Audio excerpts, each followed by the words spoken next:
আজকে আমার গল্পের নাম হ্যান্সেল ও গ্রেটেল। অনেক দিন আগের কথা। এক গরিব কাঠুরের তার স্ত্রী ও দুই সন্তান হ্যান্সেল এবং গ্রেটেলকে নিয়ে জঙ্গলের ধারে এক কুঁড়ে ঘরে বাস করত। তারা এতটাই গরিব ছিল যে একদিন খাবারও ফুরিয়ে গেল।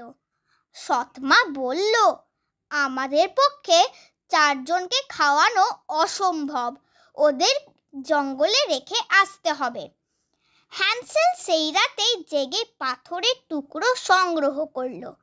পরদিন মা বাবা তাদের জঙ্গলে নিয়ে গেল। হ্যান্সেল পথে পথে পাথর ফেলছিল।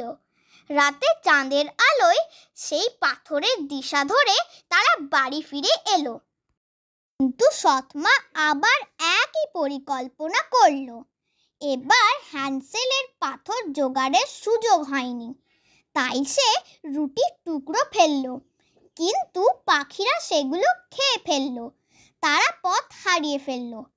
চলতে চলতে হ্যান্সেল ও গ্রেটেল এক আশ্চর্য ঘরের সামনে এলো। চিনির তৈরি বাড়ি, ভিতরে ছিল এক ডাইনি। সে শিশুদের খেয়ে ফেলে। হ্যান্সেলকে খাঁচায় পুরে দিল আর গ্রেটেলকে রান্না করতে বলল। কিন্তু বুদ্ধিমতী গ্রেটেল একদিন ডাইনিকে ওভেন দেখতে বলল, আর সে ভিতরে তাকাতেই তাকে ঠেলে ভিতরে বন্ধ করে দিল। ডাইনি পুড়ে মারা গেল। হ্যান্সেল ও গ্রেটেল ঘর থেকে সোনা দানা নিয়ে বেরিয়ে এলো। পাখিরা তাদের পথ দেখিয়ে বাড়ি পৌঁছে দিল। ততদিনে তাদের সৎমা মারা গেছে। বাবা আনন্দে কাঁদতে লাগলেন। তারপর থেকে তারা সুখে শান্তিতে বসবাস করতে লাগলো।